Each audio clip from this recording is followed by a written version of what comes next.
அனைவருக்கும் வணக்கம். செடல் இமயம் எழுதி கிரியா பதிப்பகம் வெளியிட்டிருக்கிற ஒரு நாவல். தமிழில் நிறைய பேர் இந்த நாவல் படிச்சிருப்பாங்க. இது என்னுடைய புரிதல், இந்த நாவல் படித்த என்னுடைய சில கருத்துக்களை இங்கே பதிவு பண்ணுறதுக்காக தான் இந்த வீடியோ.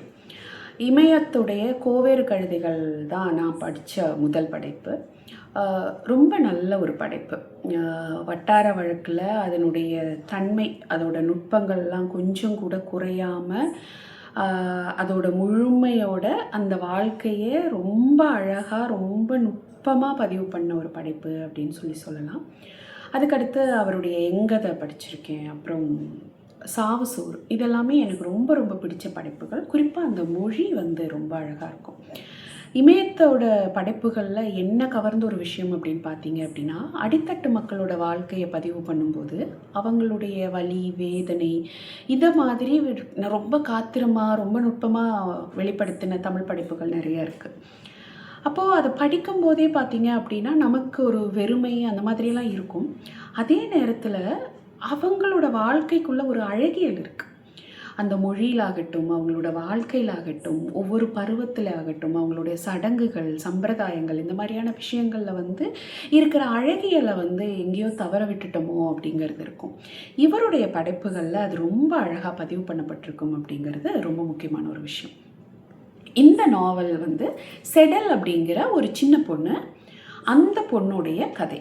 சரி, யார் இந்த செடல் அப்படின்னு பார்த்தீங்க அப்படின்னா, நம்ம முன்னாடி காலத்தில் பொட்டு கட்டுதல், தேவதாசி இதெல்லாம் கேள்விப்பட்டிருப்போம் இல்லையா? அதோடைய ஒரு கிராமத்து வடிவம் தான் அந்த பொட்டு கட்டுதல் அப்படிங்கிறது. அதாவது ஒரு பெண் குழந்தையை கோவிலுக்காக நேர்ந்து விடுதல் அப்படிங்கிறது தான் பொட்டு கட்டுதல் அப்படிங்கிறது.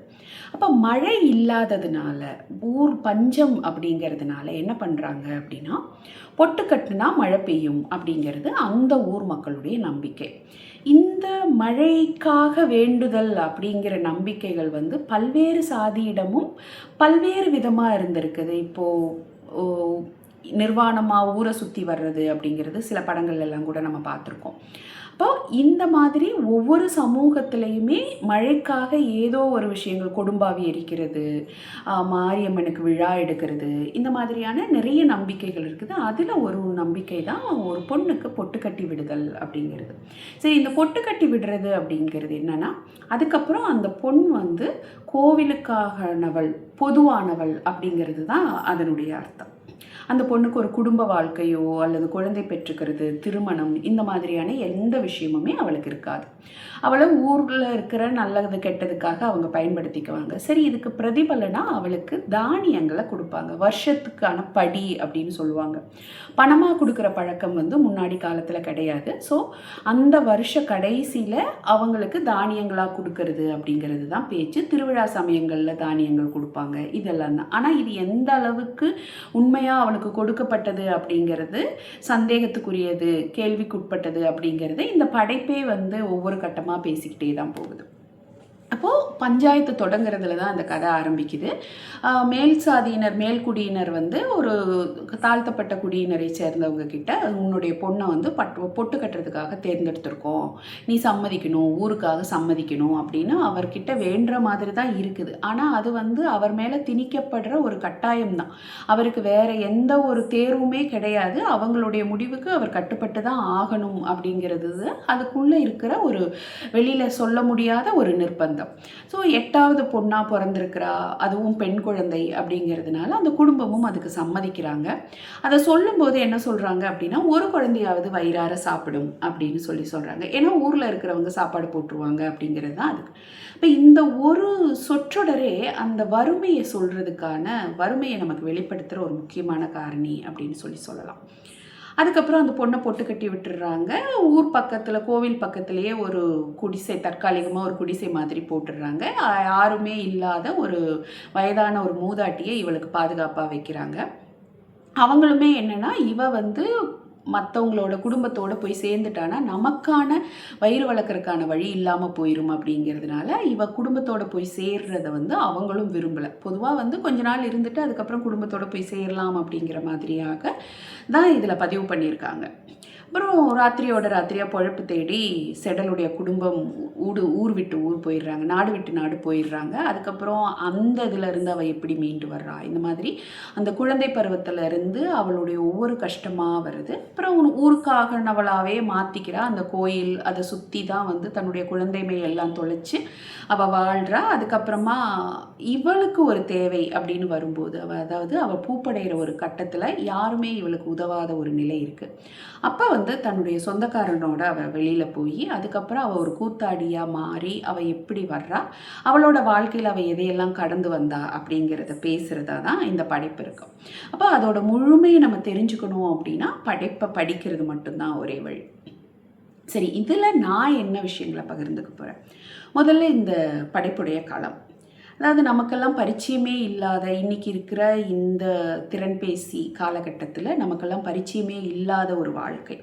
பசி பஞ்சம் அப்படிங்கிறதாகட்டும், சுரண்டல் அப்படிங்கிறதாகட்டும், ஒடுக்குமுறையாகட்டும், இந்த பெண்களுக்கான கட்டுப்பாடுகள், அவங்கள் மீதான சுரண்டல்கள், இந்த மாதிரியான விஷயங்களாகட்டும், அதே மாதிரி சாதிய கட்டுப்பாடுகள், தீண்டாமை, இந்த மாதிரியான விஷயங்களாகட்டும், இதெல்லாமே வந்து இன்றைக்கி நம்ம படித்து கிடக்கிறது அப்படிங்கிறத விட அதை பற்றின ஏதோ ஒரு இடத்துல ஒரு கிராமிய வாழ்வில் அது எந்த இடத்துல இருந்திருந்தாலுமே நமக்கு இதை வந்து இன்னுமே ரொம்ப அதிகமாக உள்வாங்கிக்கக்கூடிய ஒரு இது இருக்கும். அப்போ அதை வந்து இந்த நாவல் ரொம்ப சிறப்பாகவே பேசியிருக்குது, ரொம்ப விரிவாகவும் பேசியிருக்குது. இப்போ மேல்குடி மக்கள் வந்து தனக்கு கீழே ஒரு சிலரை சுரண்டுறாங்க, கட்டுப்படுத்துகிறாங்க அப்படின்னா அந்த இடத்துல இருக்கிறவங்களும் தனக்கு கீழே ஒருத்தங்க இருந்தால் அதையே தான் பண்ணுறாங்க. நம்ம கஷ்டம் அனுபவிக்கிறோம், ஸோ நம்ம இதை இன்னொருத்தருக்கு பண்ணக்கூடாது அப்படிங்கிறத வந்து யாருமே நினைக்கல. அப்போ மனிதர்கள் வந்து தனக்கு கீழே தன்னுடைய ஆளுமைக்கு கீழே ஆதிக்கம் செலுத்துறதுக்கு ஒருத்தங்க வேணும் அப்படிங்கிறது தான், அது எந்த சாதியினராக இருந்தாலுமே இருக்கிறாங்க அப்படிங்கிறத இந்த நாவலில் ரொம்ப அழகாக பதிவு பண்ணியிருக்காங்க. அதுக்கு அடுத்தது பெண்கள். பெண்கள் வந்து அந்த குடும்ப அமைப்புக்குள்ளே இருக்கிற பெண்களுக்கு வந்து செடலுடைய வாழ்க்கை அப்படிங்கிறது அந்த சுதந்திரம், அவள் தன்னை எப்படி வெளிப்படுத்திக்கிறா, அவள் எப்படி தன்னுடைய திறமையால் வெளியில் வர்றா அப்படிங்கிறது ஒரு பக்கம் ஆச்சரியமூட்டக்கூடியதாக இருக்குது, ஆர்வமூட்டக்கூடியதாக இருக்குது. ஆனால் அது மோசமானது அப்படிங்கிற அந்த சமூக கற்பிதத்தை தாங்களும் நம்பணும் அப்படின்னு விரும்புகிறாங்க. அதனால் அவங்களே அவன் மேலே சேற்றை வாரி இருக்கக்கூடிய நிறைய இடங்களை நம்ம பார்க்க முடியுது. எல்லா ஊரும் தனக்கானது, இவள் ஊருக்கானவள் அப்படிங்கிறது தொடர்ந்து சொல்லப்பட்டுக்கிட்டே இருந்தாலும் அவளுக்கு தேவையான எந்த இடத்துலையுமே ஊரோ உறவோ கூடவே இல்லை அப்படிங்கிறத இந்த படைப்பு முழுக்க சொல்லிகிட்டே தான் போகிறாங்க. அதே மாதிரி ஒரு கூத்தாடியாக இருக்கிற பெண் வந்து தன்னுடைய உடல் அழகு மூலமாக, உடல் அழகை அடிப்படையாக வச்சு தான் தன்னுடைய வாழ்வாதாரத்தை வந்து அவள் எடுத்துக்கணும், அவளுக்கு கொடுக்கப்படுறதில்லை. இவள் ஊருக்காக செய்யறதுக்காக பிரதிபலனாக கொடுக்கப்படுறதில்ல, அவளுடைய உடல் அழகை காட்டி எடுத்துக்கணும் அப்படிங்கிற ஒரு இடத்துக்கு தான் இந்த படைப்பில் அந்த பெண்கள் நகர்த்தப்பட்டிருக்காங்க அப்படிங்கிறத இந்த படைப்பு பதிவு பண்ணியிருக்கு. அடுத்தது கதாபாத்திரங்கள் அப்படின்னு பார்த்தீங்க அப்படின்னா அந்த பெயர்களாகட்டும், அதில் இருக்கிற அந்த வாழ்க்கையாகட்டும், அந்த கதாபாத்திரங்கள் ஒரு கதாபாத்திரமும் வாழ்கிற ஒரு வாழ்க்கையாகட்டும், அதெல்லாமே ரொம்பவுமே உயிரோட்டமாக ரொம்ப உண்மைக்கு நெருக்கமாக தான் படிக்கப்பட்டிருக்கு. அடுத்தது மொழி அப்படின்னு பார்த்தீங்க அப்படின்னா இமயத்தோட படைப்புகளில் மொழி மிக முக்கியமான ஒரு விஷயம் அப்படின்னு சொல்லலாம். பொதுவாக இன்னைக்கு எழுதுகிற நிறைய எழுத்தாளர்கள் வந்து வட்டார வழக்கு அப்படிங்கிறத தொடாத ஆட்களே இல்லை அப்படின்னு கூட சொல்லலாம். ஆனால் அது யாருக்குமே, எழுதுகிற 198 எழுத்தாளர்களுக்குமே அந்த வட்டார வழக்கு கைகூடி விடுவதில்லை. ஏன்னா அவங்க அந்த நிலத்திலிருந்து தள்ளி வந்து தான் அவங்க எழுதுகிறாங்க. அப்போ நமக்கு இவங்க வட்டார வழக்கு அப்படின்னு சொல்லி கிடைக்கிறது பார்த்திங்கன்னா ஒரு கலப்பு வழக்கு தான், முழுமையான வட்டார வழக்கு இதில் இருக்கிறது கிடையாது. ஆனால் இமயம் வந்து இதில் விதிவிலக்கு. அவருடைய வட்டார வழக்கு ரொம்ப முழுமையான ஒரு வட்டார வழக்கு அப்படின்னு சொல்லலாம்.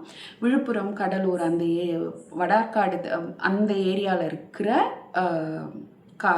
மொழி தான் இவருடைய மொழியாக இருக்குது. ரொம்ப நுட்பமாக, ரொம்ப உயிரோட்டமாக, ரொம்ப நிலத்துக்கு அந்த மண் சார்ந்து எழுதியிருக்கிறது அப்படிங்கிறது ஒரு பெரிய பலம் அப்படின்னு சொல்லலாம். இதை புதுசாக படிக்கிறவங்களுக்கு சில இடங்களில் புரிஞ்சுக்கிறதுக்கு கொஞ்சம் கஷ்டமாக இருக்கலாம், ஆனால் அது போக போக அது பழகிடும். அடுத்து இந்த நாவலில் நான் உணர்ந்த சில விஷயங்கள் அப்படின்னு பார்த்தீங்க அப்படின்னா, ஒரு பக்கம் வாழ்க்கையை உண்மையாக பதிவு பண்ணியிருக்காங்களா அப்படின்னா ஆமாம், பதிவு பண்ணியிருக்காங்க. மொழி ரொம்ப நல்லா இருக்கு. அப்போ இது ரெண்டுமே இருந்துட்டா இது சிறந்த படைப்பு தானே அப்படின்னா அப்படி நம்ம சொல்லிட முடியாது. ஒரு கலை அப்படிங்கிறது இந்த ரெண்டுமே எப்படி உணர்ந்து அந்த வாசகனையோ வாசகியோ தன்னுக்குள்ளே ஈர்த்துக்குது அப்படிங்கிறது தான் ஒரு கலை படைப்பாக பரிணமிக்கிற இடம் அப்படின்னு சொல்லலாம். அப்போது ரொம்ப ரெண்டு நல்ல விஷயங்களுமே இருக்குது. களம், கதாபாத்திரம், மொழி எல்லாமே இருக்குது. ஆனால் ரெண்டும் ஒன்று சேர்ந்து போயிருக்குதா அப்படின்னு கேட்டிங்கன்னா நிறைய இடத்துல இல்லை அப்படின்னு தான் சொல்லணும். ஒரு டாக்குமெண்ட்ரி ஃபீல் தான் இதை படிக்கும்போது நிறைய இடத்துல வருது. செடலுடைய கஷ்டங்கள் உண்மையா அப்படின்னா ஆமாம், உண்மைதான். அந்த மாதிரியான வாழ்க்கை வாழ்ந்த பெண்கள் இருக்கிறாங்களா அப்படின்னா ஆமாம், இருக்கிறாங்க. ஆனால் அவளோட வாழ்க்கைக்குள்ளே போய் அந்த செடலோட இடத்துல என்னால் எந்த இடத்துலையுமே கனெக்ட் ஆக முடியும். வெளியில் இருந்து மட்டுமே என்னால் பார்க்க முடிஞ்சுது அப்படிங்கிறது இந்த படைப்புடைய ஒரு போதாமை அப்படின்னு நான் சொல்லுவேன். அதை தாண்டி இந்த படைப்பு நிறைய விஷயங்களை ஒரு காலகட்டத்தினுடைய சமூக பிரதிபலிப்பாக இருக்குது அப்படிங்கிறதுல மாற்று கருத்தே கிடையாது. அந்த சேருற இடம், அந்த நுண்ணுணர்வு அப்படிங்கிற இடத்துல இது இந்த படைப்பு ஏதோ ஒரு இடத்துல சறுக்கி இருக்குது அப்படிங்கிறது என்னுடைய புரிதல். நன்றி.